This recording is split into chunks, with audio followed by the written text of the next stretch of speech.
afternoon, everyone. Welcome to this session of the session 11 of the African Energy Indaba 2022. It's good to be back at the African Energy Indaba.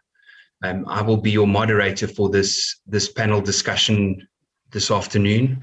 It's a pleasure to be amongst a group of superbly qualified panelists to help you as the audience and the delegates at the African Energy Indaba think through some of these issues. It's a very exciting topic at this time, energy storage broadly, and that goes from small scale energy storage at a domestic level in terms of electrification and universal energy access, one of the themes of the conference, through to large utility scale, looking at the way we operate our grids, how we balance additional variable sources as we increase renewable energy penetration in our electrical grids across the globe. It goes without saying that there will be changes in the way those grids are operated, and the need for energy and storage generally is increasing. So I will introduce the four panelists to you. I'm Jason Schaffler. I'm with Nano Energy, and we're involved in renewable energy information systems. So energy storage is not my forte. My task is to have our panelists give you their insights into where this market is going and the significant opportunity that it presents. So I'm going to start that. The first panelist I will introduce is Mr. Mikhail Nikomarov, who's the CEO at Bushveld Energy. Mikhail has significant experience in international business, so he lends an international flavor to this. He's currently, as I said, the CEO and the co-founder at Bushveld Energy, and also very importantly to note that he is currently the chairman of the board of the South African Energy Storage Association. So if this is your topic and this is your sector, Mikhail is the man to talk to. Mikhail, could I ask you for your first thoughts on our two topics? They are the scale of energy storage, so from a domestic scale through commercial and industrial, all the way up to large utility scale. Tell us a little about your involvement in the industry and perhaps also the magnitude of the opportunity. Thank you. Thanks, Jason. So at Bushveld Energy, we focus on the use of vanadium in energy storage, and particularly vanadium redox flow batteries, which is a long duration storage technology, probably fitting in that 4 to 10 hour duration range. And that's probably a topic that we might cover later on today as well. In terms of how the power system will evolve and what kinds of sizes of systems are needed, whether it's small behind the meter systems or large utility scale, and our forte is more in the C&I space. I think you actually need all three as the power system develops, as the power system transforms. There's a big topic in the energy transition, and I think that what people usually mean by that is a transition from thermal or non-renewable sources of energy to renewable energy sources. But to me, there's actually in some ways even a more important theme in that, which is the electrification theme, where electricity as a carrier is starting to dominate. And I use an example that in 1980, 10% of all energy went through electricity. Today, it's 20%. And by the middle of this century, it'll be just under 50%, somewhere around 40, 45. So that means electricity is becoming more important. And the challenge with electricity, regardless of how you use it, is it's very difficult to store in that kind of as electrical energy. So you need storage, regardless of where you're using it, whether it's in your home or whether it's on, with a grid or whether you're off grid. So my thinking is that will require all types of storage basically everywhere, from the small scale residential systems, whether it's a large residential user or someone actually in a in a really remote village that may not be connected to a national grid, and all the way through to the large scale utility where we'll probably see a combination of both standalone storage that functions more to support a network, and co-located utility storage like what we've seen in the risk mitigation round in South Africa, that is connected to renewable energy generators. So I think that all cases are going to be required, and that does have a lot of interesting opportunities. And I think those opportunities are massive. They're both international. So there's an ability, I think, to export, and even I think regional players, regional countries can have an opportunity for that. I don't think it has to be dominated just by one country.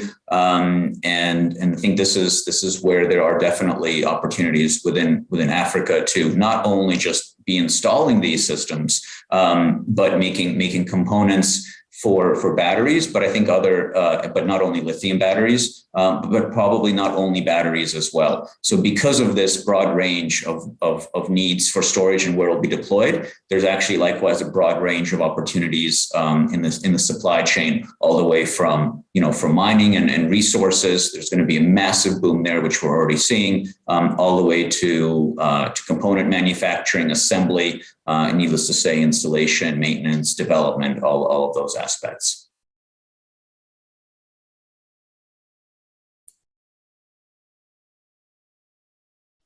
Sorry, Mikhail, would you say that it's fair to thank you for that introduction, first of all, to get the ball rolling.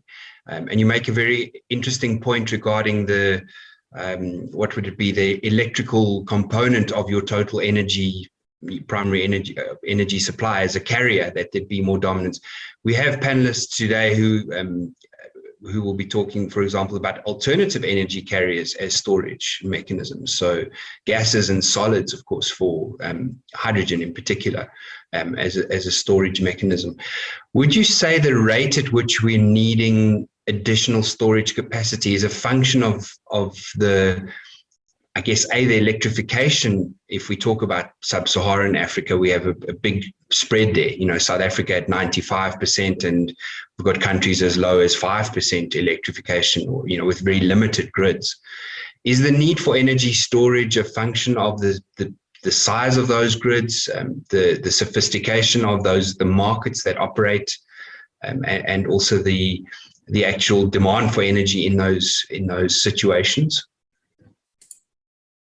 Yeah, I mean, you've mentioned three factors that drive demand growth. I'm not sure those are the only ones. There's still things like economic activity and population growth, and also whether people are living in rural areas or whether you've got a massive urbanization trend that is definitely continuing, especially in East Africa. West Africa is a bit more urban, but those aspects also impact, how you're going to do your grid planning, where you're going to need storage, and whether it makes sense to build all of these power lines to remote communities that really over time are not, are going to become denser, and kind of, your kind of where people are located is going to change quite a bit. So I think that, you've mentioned three of the drivers, around regulatory, around the spread of renewables, and the need to connect people that are still not connected. But there's other factors as well. And on top of that, I'd also point out that, you can still give energy to someone, electrical energy, a few hours a day if you just put in a solar panel. But is that the quality of electricity that is sufficient? Or do we need to, or do we assume that actually someone has a right to get electrical energy 24 hours a day? And that's, it's not clear, because, one is better than none. But that's certainly not the kind of access that is available to a lot of other people in the world. So that will be another question to be answered. And I think eventually we do get to that 24-hour system. It's just, do we do that in 10 years, or we're happy to wait 30 years until that happens? Thanks very much, Mikhail. There are a number of very exciting topics around this, the trajectory for how much, what our grids will look like, and the energy whether these are renewable or slightly more variable sources. But I think your message, and we'll see from the other panelists, is the need for storage and how we do that, the opportunity that it presents, and what's holding us back. Are we going fast enough, and what needs to change? Where are the levers that we have some control over? Whether these are regulatory and policy issues, even planning issues. If you think about the integrated resource planning, balance between electricity and other energy carriers. I'm going to move on to Mr. Matthew Ash, who's the head of energy at Norton Rose Fulbright in South Africa. Matt is the head of the South African energy team for Sub-Saharan Africa. And so he brings a wealth of experience around energy project structuring and implementation. And a number of those projects have included battery storage solutions at the utility scale as well, and in various auctions and bidding rounds for independent power producers, including renewable energy technologies. Matt, if I could hand the floor to you, please, to introduce yourself and give us your initial thoughts on the topic and the discussion. Certainly. Thanks, Jason. As Jason has said, my name's Matt Ash. I'm head of energy at the South African firm of the global law firm Norton Rose Fulbright. I've been involved quite closely in the risk mitigation program on a number of projects involving battery energy storage. Also involved in advising various government and state-owned enterprises relating to the open access project and the wheeling, and obviously very alive to some of the key issues that certainly are drivers in the utility scale, but I mean they do equally apply, frankly, to smaller scale storage solutions or systems, particularly as Michael mentioned, on the smaller scale, one of the questions to be answered is that if we are properly transitioning to a clean and green energy future, that means that the intermittency issues that arise from renewable energy production sources have to be addressed. And one of the key elements there is battery energy storage and other storage technologies, as Ebrahim will speak to. What we also find, and I think that this was an important point that Michael made, was this question of cost. The days of reducing prices per megawatt or kilowatt are beginning to change simply because of the fact that there is increased cost, and that is not just as a result of COVID, but simply a competition for resources. I mean, the electric vehicle market has exploded across the world, and so there is a massive competition for both mobile and static battery storage systems, as a consequence of which there are price drivers within the market. And that is something that's particularly difficult when you're dealing with something, for example, in the risk mitigation program, where you have projects that have bid into the program and have got an energy rate under a PPA that has been based on a particular price, but the prices in the interim are shifting and shifting rapidly. I mean, as Michael said, you're looking at a 20 to 25% increase in certain pricing. And on top of that, you get some supply chain management issues, in particular transportation from various countries if you're importing product. And these are all driving prices. So there is, obviously the ideal world is to try and solve the intermittency issue that arises from renewable energy sources, particularly solar PV, so that we can arrive at the end state of there's electricity for everybody all of the time. But that's going to cost. And so we have to try and find some kind of balance on not just what we roll out, but how we roll it out, and the timing around that. Thank you, Matt. I mean, to follow on from your those initial thoughts, the what are the what there seems to be a feeling of frustration often. You know, the proponents say we need more battery, we need more energy storage for, you know, the way we operate our grids are going to change, the way our electricity markets operate are going to become more sophisticated, and they'll help us find the correct the right balance of technologies. Are those the kind of, is that a fair reflection that there is a feeling that the market for storage needs to grow more quickly? Yeah, look, I think it does. And I think that the regulators have a key role to play in that. But I mean, to be fair, this is particularly, I think in South Africa, this is greenfield stuff for everybody.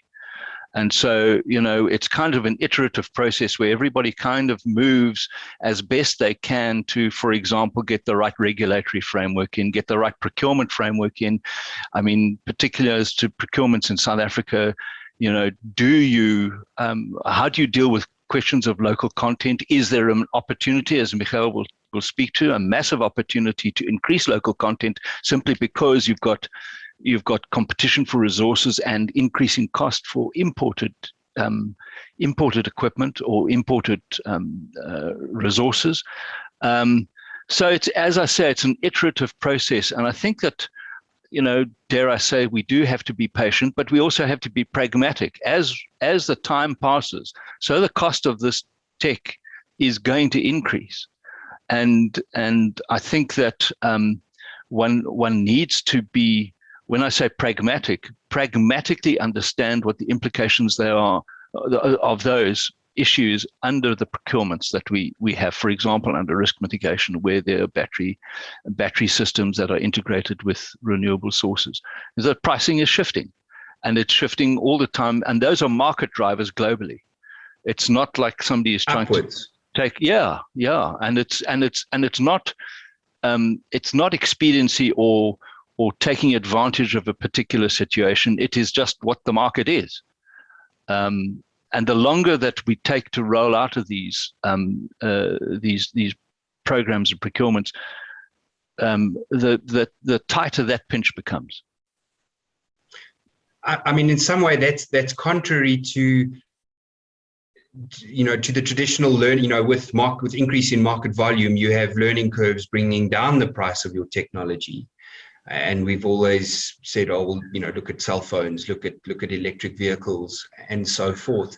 But I think what you're saying is that perhaps there's an interplay between those two. And yes, maybe it's a curve. Scale up of the technology, but we need to actually be able to scale up fast enough.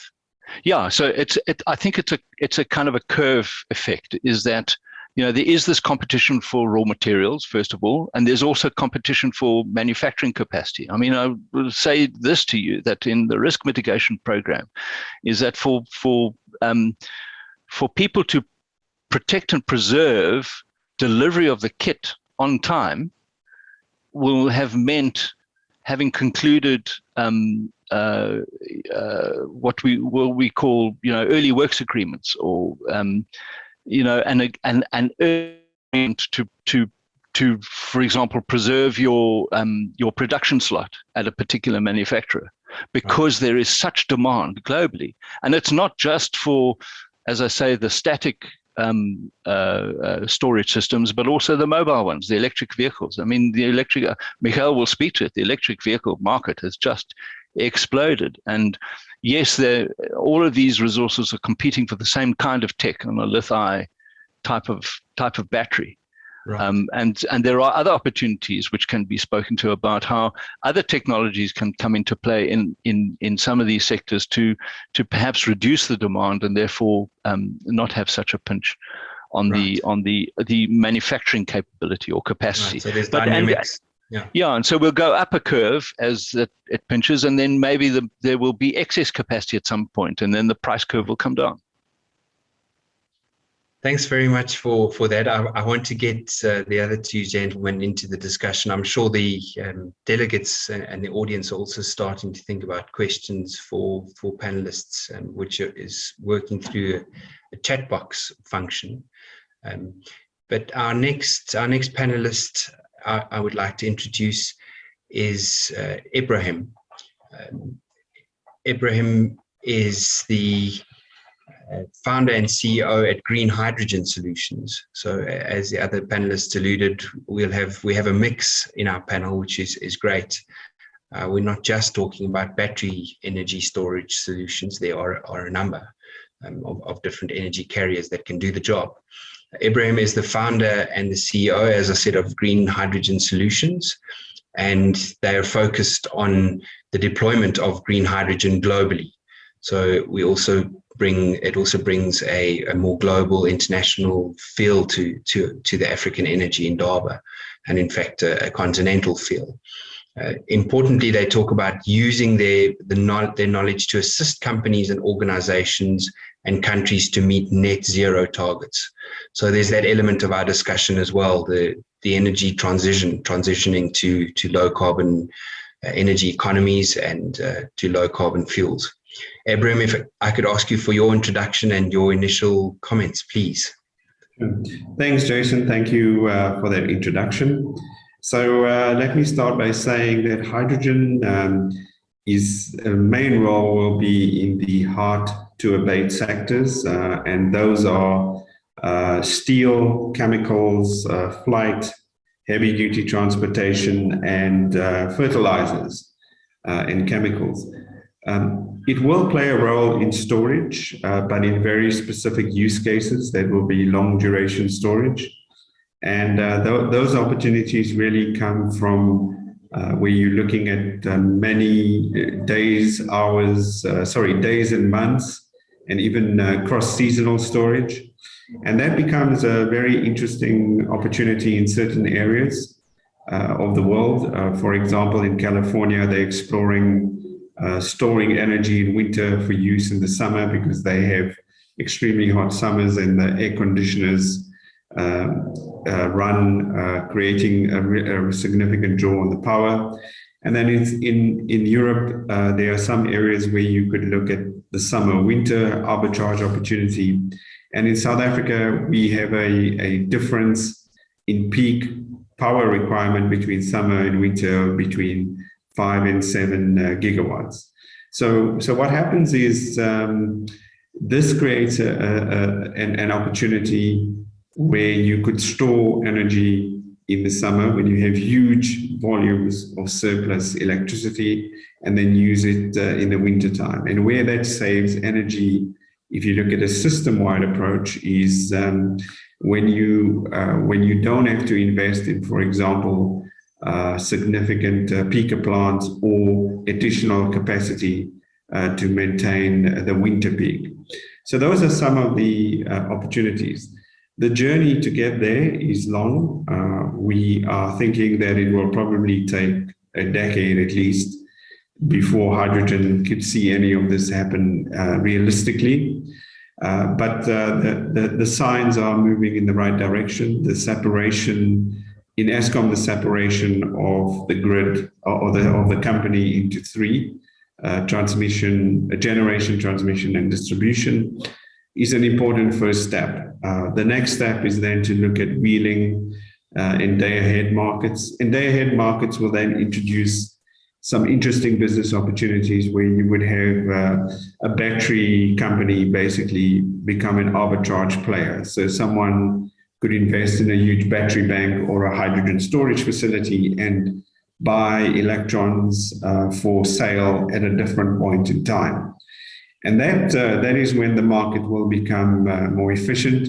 It is under trial in California and the UK and Germany and other areas in Northern Europe. But there are challenges that come with that. Managing renewable intermittency is complex. Managing the grid to ensure that you have stability is complex. So smart systems where you have machine learning and artificial intelligence will also come into play. So you're seeing the likes of Amazon and Microsoft moving into energy management, because that is what's going to happen. So you're going to have lots of distributed systems all linked up into like an Internet of Things. where every device that either pulls energy or has the potential to store energy will be moving electrons at different points in time. So that's the future. Just to note that in South Africa, we do have an energy challenge, but we're not unique. The energy, no country is immune from energy, and no location is immune from energy. The energy discussion affects many areas, and you are starting to see that you have energy challenges in many areas of the world. So the energy transition is going to be foremost in any business discussion or any discussion around how we manage and mitigate climate risk as well. So in short, energy storage and all of these discussions will play a major role in decarbonization and energy security. Thank you, Abraham. It raises a number of interesting questions around the scale of the opportunity. So how much battery or how much energy storage, how much hydrogen do we need to produce? Do we know what the transition requires? Whatever, if you're using science-based targets for greenhouse gas emissions or the likes, you can make these predictions. And it also always sounds so exciting, that the hydrogen economy, what it can provide to us, addressing, for example, storage issues in this case. But it seems like often the barriers are less technical and more around, for example, you mentioned the structure of the South African electricity supply industry, but elsewhere we still have some very archaic structures in, monopolistic electricity supply industries, purely state-owned electricity supply industries, or primarily. To what extent is that a problem? Legislation, licensing, do we know how to deal with this creature that we call storage? Is a storage device a generator in terms of the Electricity Regulation Act? Or do we need to write new regulations? Yeah, these are all very valid questions, but I'll defer to Matt to maybe elaborate on some of the regulatory side. Yeah, so it creates, we are, I would say, in comparison, in 1994, you couldn't imagine the internet would allow us to have a Zoom call, or that you would have Facebook, or you would be buying online. But I think we are at the very early stage of a huge energy transition.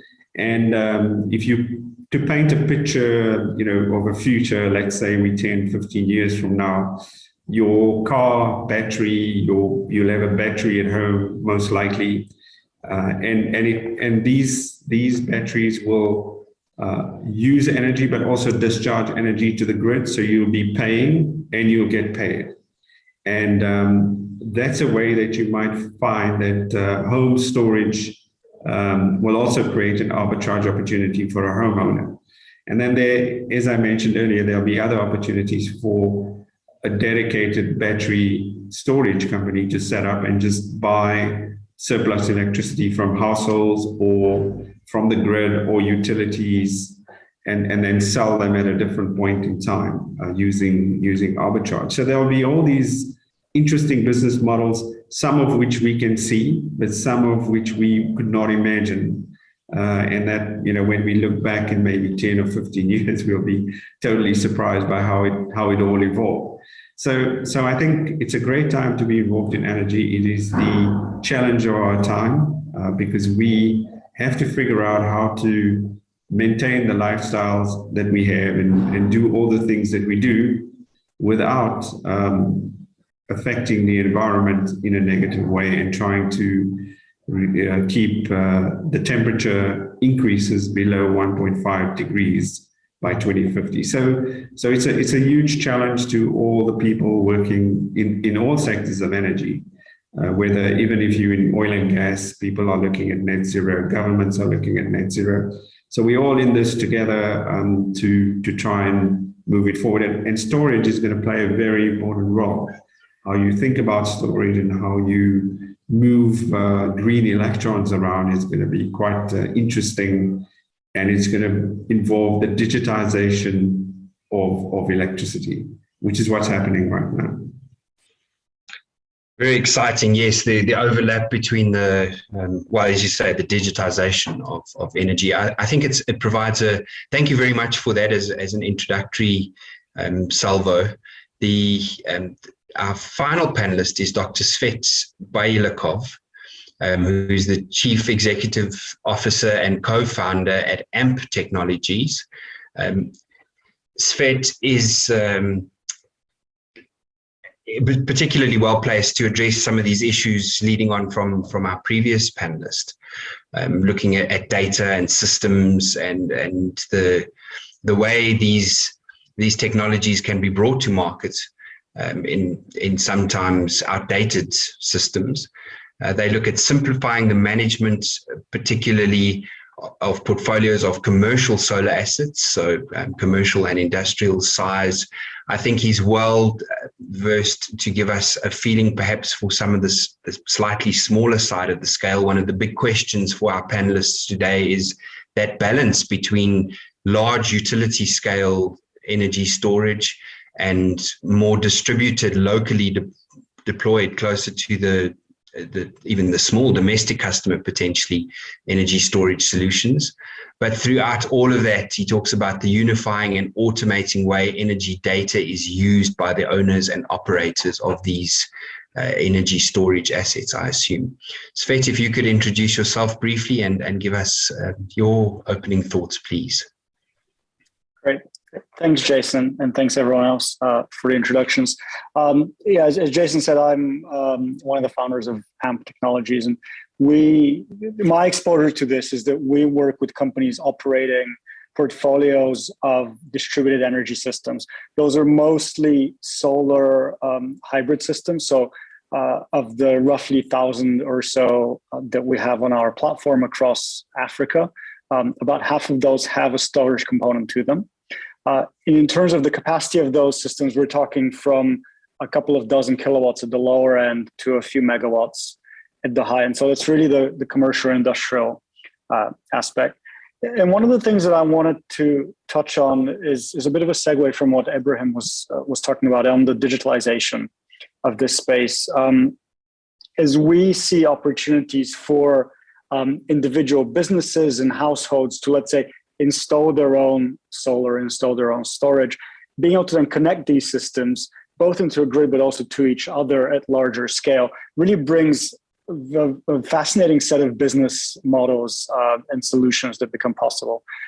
Wheeling is, of course, just one of them. So working with the utilities to get essentially not necessarily the electrons, but get power in a more abstract sense from one place to another, and lower the load on the traditional generation systems. But going back to maybe the base topic of discussion, Jason, around, at what scale are we going to see the most development? Are we talking about utility scale? Are we talking about CNI kind of in the middle, or small scale, potentially off-grid systems? Inevitably, as others have pointed out, I mean, the answer needs to be kind of all of the above. You're not going to get a large scale shift to renewables, which are now by and large intermittent still, until we figure out fusion. We're not going to get a large scale shift to zero carbon energy unless we can install utility scale storage to deal with that intermittency. And then in the middle, in the commercial, industrial, and maybe the large household space, there are clearly solid business cases for the adoption of renewables, of distributed generation at a smaller scale. Now, one of the coolest things about renewables is that, and let's say solar as an example, is that you can have a generation system that is just 10 or 20 or 30 kilowatts that caters to your own household or your business's needs. We can shift away from centralized power to these decentralized generation systems. Now, with that, coupling it again with the intermittency, you need storage in order to make the most of that in that segment. And then finally, if we look at, let's say, the off-grid sector and rural electrification, it's obvious that storage is needed there unless you want to have backup power in the form of, let's say, diesel generation, which I think we can all agree we need to shift away from. So in one of my past jobs where we're developing mini grids in Tanzania, Kenya, and Sierra Leone, all of those had storage. there's no other practical way to deliver reliable 24/7 or close to 24/7 power to communities that are not connected to the grid unless you incorporate storage. And the fact of the matter is that a lot of governments, regulators, utilities, are scratching their heads about how do we connect the 500 odd million people that are unconnected to a suitable electrical supply. And extending the grid is not always, or even more rarely these days, the right answer for all of those populations. So inevitably there will be a storage element there. We're living in a very exciting time where the opportunities, as Ibrahim said, are countless. We need to figure out energy. We need to figure out how it's going to work. We're going to need solutions across the different scales, and we're going to need to throw whatever we can from a digital and connectivity standpoint to make all of these different systems work together. And that to me is one of the most exciting opportunities. How do you build, virtual power plants or other things that we wouldn't even thought of a few years ago into these new forms of infrastructure that we're building here? Jason, it's Matthew. Please, Matt, go ahead. Interrupt you, but I'd just like to pick on something that Ibrahim mentioned and also now mentioned by Svet.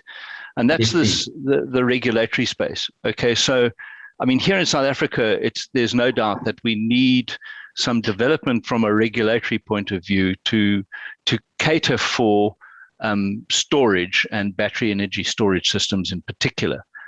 We do need a regulatory framework. You raised the question, well, is a battery a generator or not? Well, it kind of doesn't matter in the present regulatory regime because if it was a generator, it would fall under the exemption, because unless somebody's building a 100 megawatt battery, which I'd like to see. So, but it still needs addressing. But Svet mentions about mini grids, off-grid solutions and making power available to people in rural communities who are not grid connected on a 24/7 basis.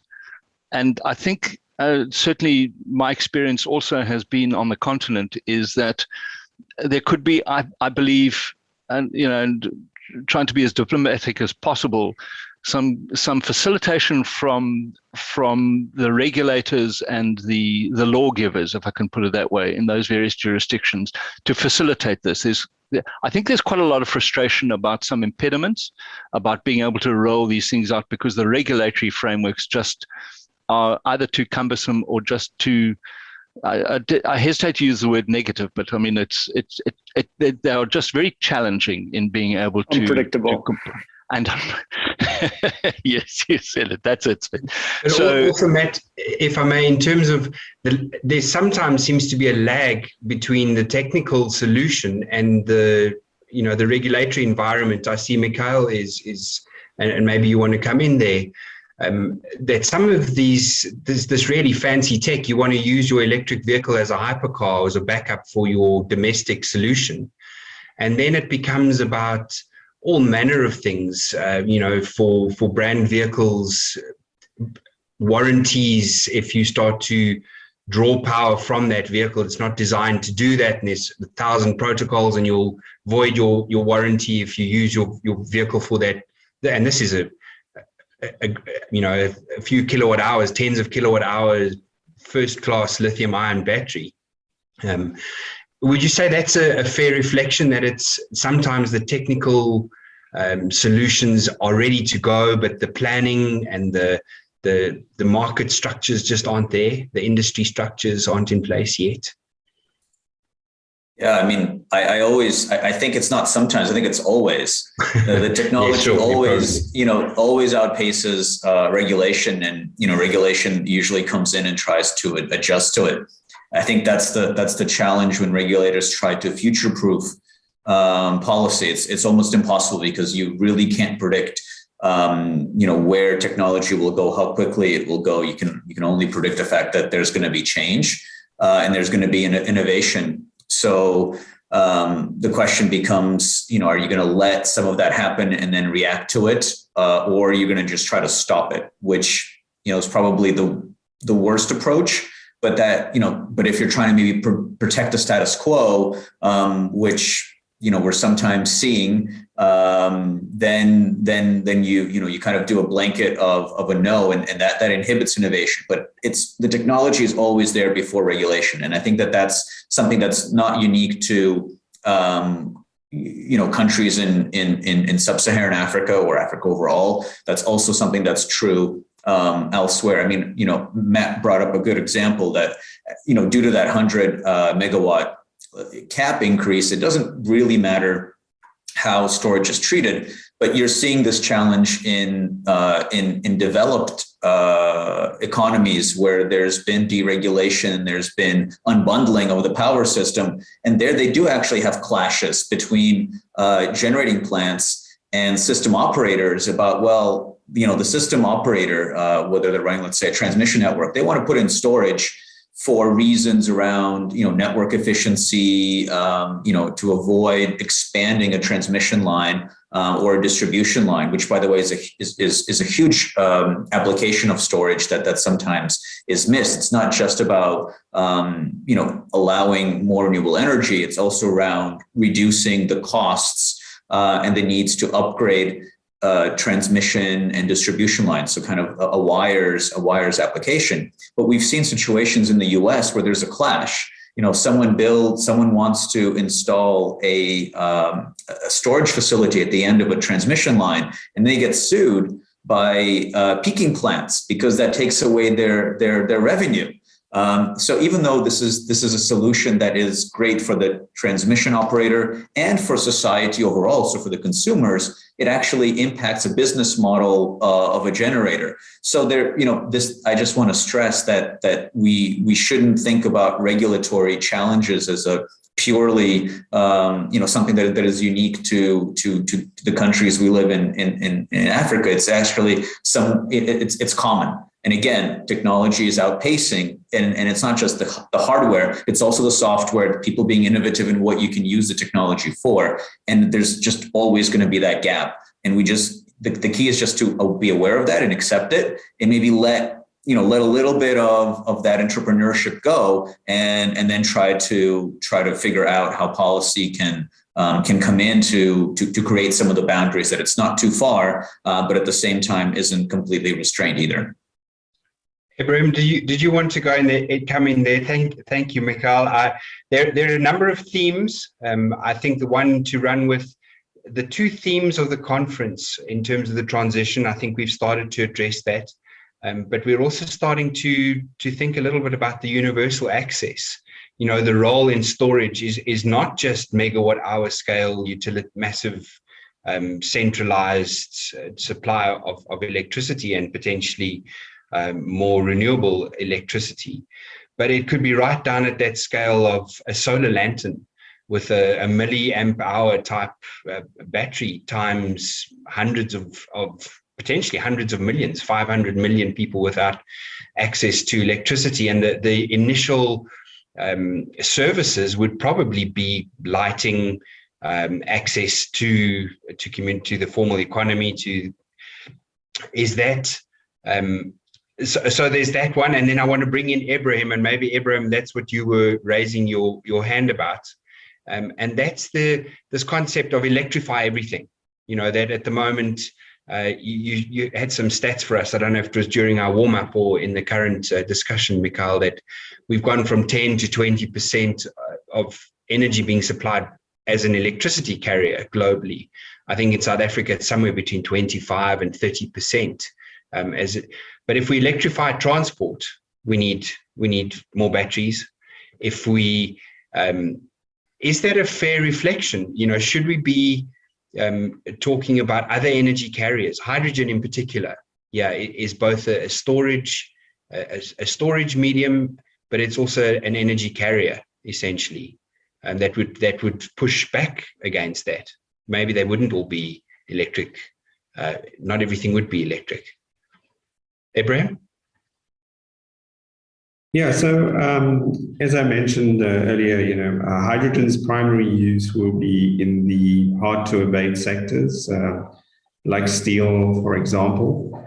So one of the challenges that will come to the fore is with the electrify everything scenario is that for particularly green hydrogen, it also comes from electricity. So there will be, to some extent, competition between the different users. So if a wind farm produces 100 kilowatts, it can sell the electricity directly to a consumer. It could sell it to a battery bank, or hydrogen could be produced.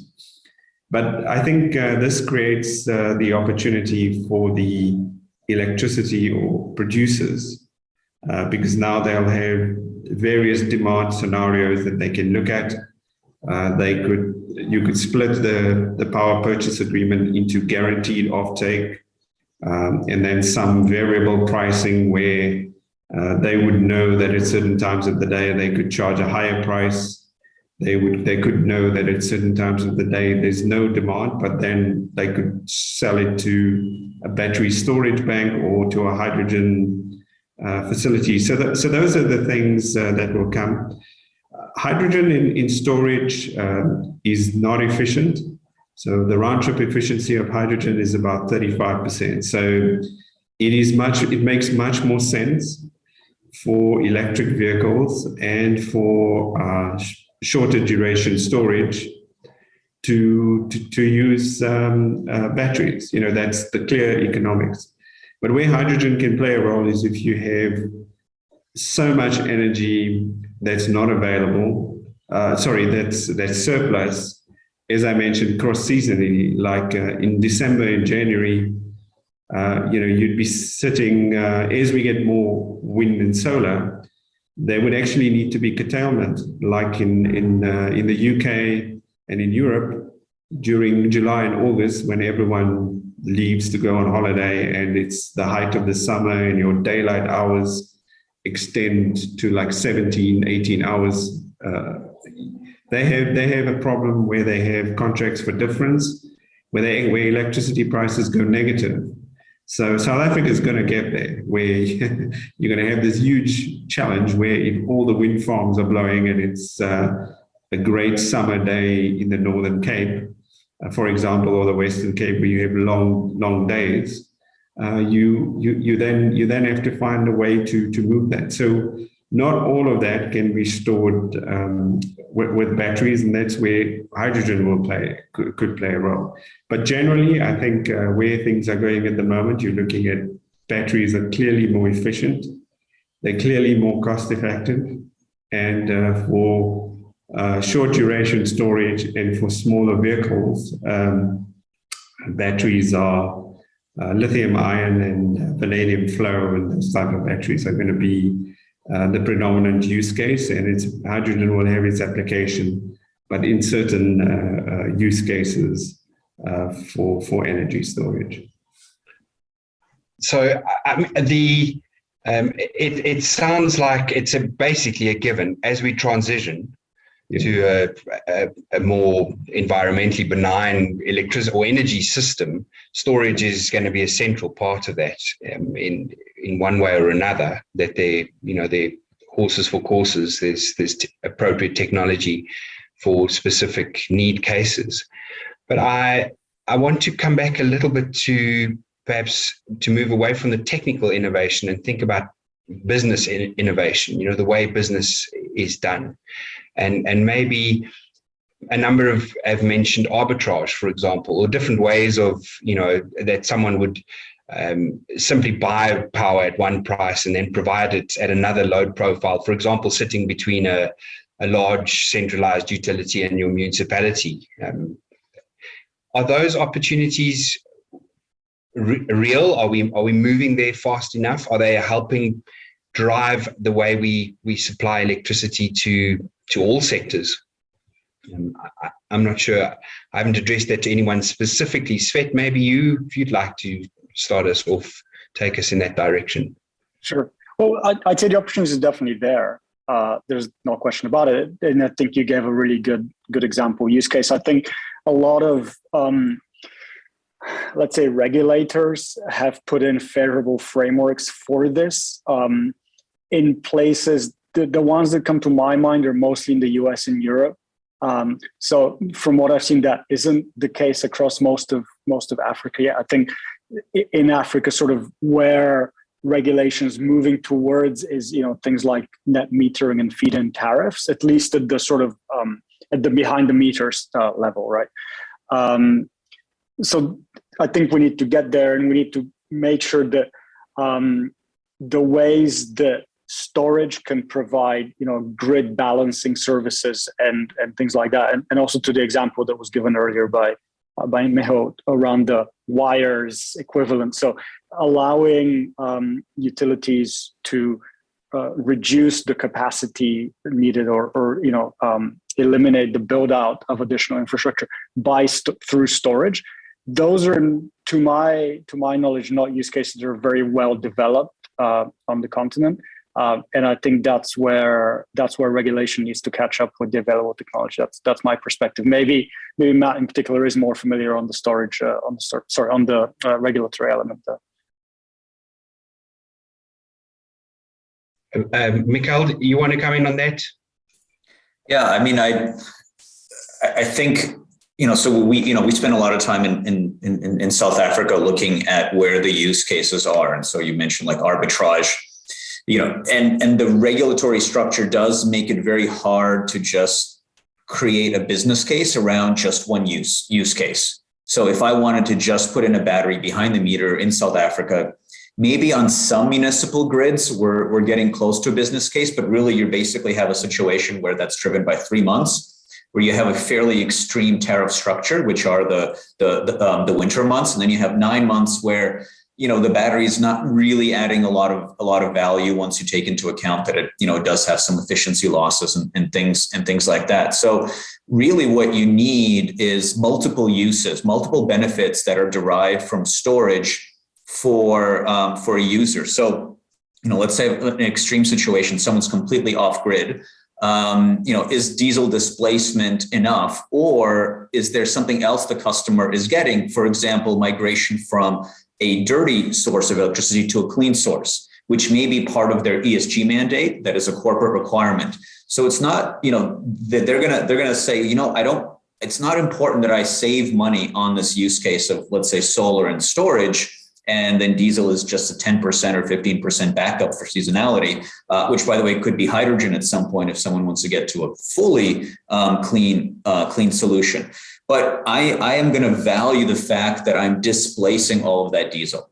And now, instead of just putting in a solar plant, I will add a battery, because the solar plant will displace maybe 20, 30% of that energy. But if I put in a long duration battery, now I'm going to displace 70 to 90%, depending on where I'm located. So that's an example, and someone's doing that not just based upon a pure financial use case. The finances are part of it, but they're getting something else, which might be an ESG mandate. Another example in South Africa, rather, you could be, if you have issues with not just load shedding, but you may be on a municipal network that is a weak network. So besides Eskom, requiring the municipality to load shed you as a customer, sometimes you have transformers that just go out.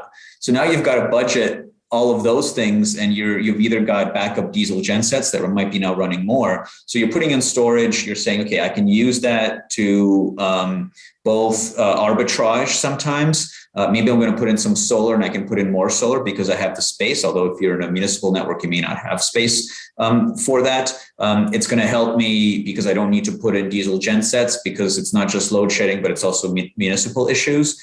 And maybe there's other issues that you have, like power quality. And if you can put all of those together as a need, then all of a sudden, you've got a use case now. But not everybody has all of those, which means that either the costs have to come down for it to be a single use case, maybe just 2 use case, or you've got to be a really wise, developer and knock on a lot of doors to find where are there customers who really want 3 or 4 or 5 things that a battery or other type of behind the meter technology can provide. I suppose my point to that is that I think briefly. The ideal case, of course, would be where you have a municipal utility or somebody else who makes it possible for you to have one of those cases, and let's say somebody else on the grid has the other case, and you can bundle those together. So if you have the regulation incentives in place, exactly, that actually allow you to literally put a battery there with where you know that you can sell excess power from your battery at times that make sense based on some calculation, and that there will be a buyer for that power. You don't have to worry about who exactly is going to be that buyer, and it definitely doesn't need to be. So I think there's just so many directions and so much opportunity for the regulations and the cases to move to enable those simpler business cases. It's such a vibrant sector, the energy storage sector, and it appears that one that's booming.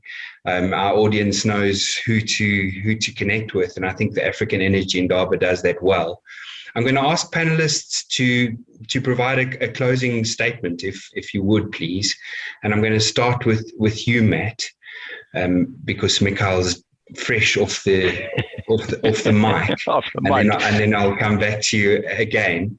Yeah. But just to your closing remarks, and maybe around those questions that we've posed. I think we've said it looks like it's all scales. We need from the tiniest, from a cell phone battery to a massive utility scale, 100 megawatt peak capacity. You're talking of say someone's building. Please, if you would. I'd appreciate that. So I'd just like to pick up, I think to just echo your statement, and that is, I think it's all scales. I think, every scale has a role to play in really providing 24/7 electrical energy to 500 million people. And isn't that the end game? So I think that battery storage from a utility through to distributed small scale all have a role to play. I'd just like to pick up very briefly on something that Svet mentioned right at the end, and that is the sale of excess energy. I think that when you're getting excess energy from battery storage, that's going to facilitate, particularly here in South Africa, the liberalization of our market and moving away from this very controlled single buyer type market into a free market with day ahead kind of mechanisms to be able to trade that energy that we're generating. You might as well use it, and there's always going to be some off-taker somewhere who would want to buy it. So I think that would be my closing remark, is that storage. You talked about many themes. One of the themes which, looking far further, not too far, hopefully, but further into the future, is the liberalization of our market here. Exciting and challenging times ahead. Thank you, Matt. Could I turn to you, Ebrahim Takolia, please, for your closing statement?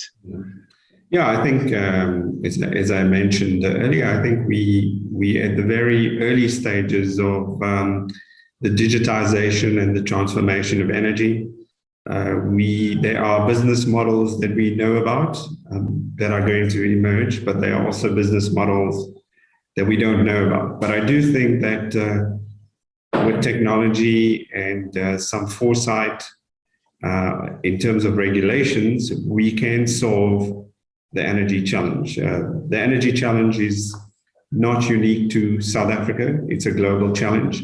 But I also think that because Africa does not have legacy systems, there's probably a huge opportunity to build newer systems that don't have the legacy issues. Remember, you can use digitization to now build a new system that's more modern, just like Africa skipped landline telephones, went straight to mobile phones. And, it's a leader in terms of, money transfers and some of the great innovations that came in cell phones. Some of them happened in Africa. So in the same way, I think, we should, when we look at projects, when we look at the future, try and say, how can we do it differently? How can we use technology to map the new systems and without having to consider all of the legacy issues that come with electricity in more developed countries, including South Africa, where we have a huge legacy issue to deal with. I like that as a closing, as a huge opportunity. Thank you, Ibrahim. Svet, if I could turn to you, please, for your last thoughts. Thank you. Firstly, I'd love to echo what Ibrahim said, both about the digitalization and the opportunities through that, and also just the opportunities to take a fresh look at what we're trying to build, and get creative about the different ways in which these systems can really kind of integrate together and work together to build a better energy future for all of us.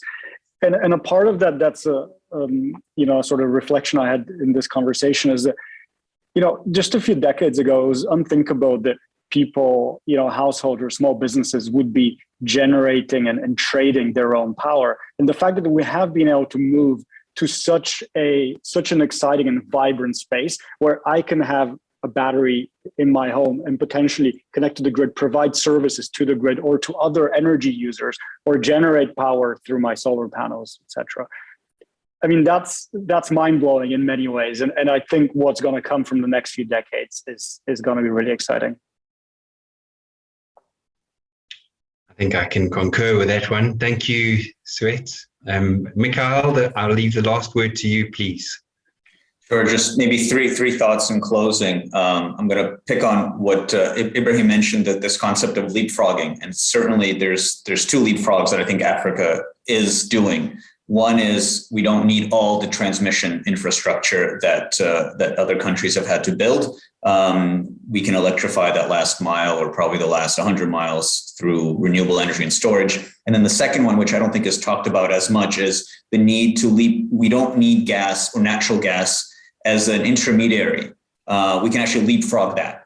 So we can go straight from thermal in our kind of base load environment and go straight into renewable and storage supported environments. That's a leapfrog. Second is echoing what everyone else is saying. This is really, really exciting sector. Electricity in general, I think this is the theme of this century, but storage is going to be such a core enabler of the electrification of everything. And so if you're looking for jobs, if you're looking for business opportunities, if you're already in it, this is great. It's going to be generations worth of opportunity, and absolutely we're just getting started. And that last bit that I'll mention is, yes, there is uncertainty because we're still at the early stages. I don't think we're at the very beginning. We might not even be at the end of the beginning, but we're early, but we're not at the very start. It's a little bit advanced. There's still a lot of uncertainty, but the plus of the other point of that uncertainty is opportunity. With uncertainty comes opportunity, which is great. So that means that things can still get developed. Things are not yet entrenched, and that in itself is a good motivator. Then it's left to me to thank you very much for your time and your sharing your expertise with our delegates and with the audience. I know they will have a number of questions for you and want to engage with you further. All the best. It's been a pleasure being your moderator today. I wish we had more time. There's lots of exciting stuff to talk about, and I look forward to another opportunity. And with that, thanks very much. I think we can close the session. Thank you, gentlemen.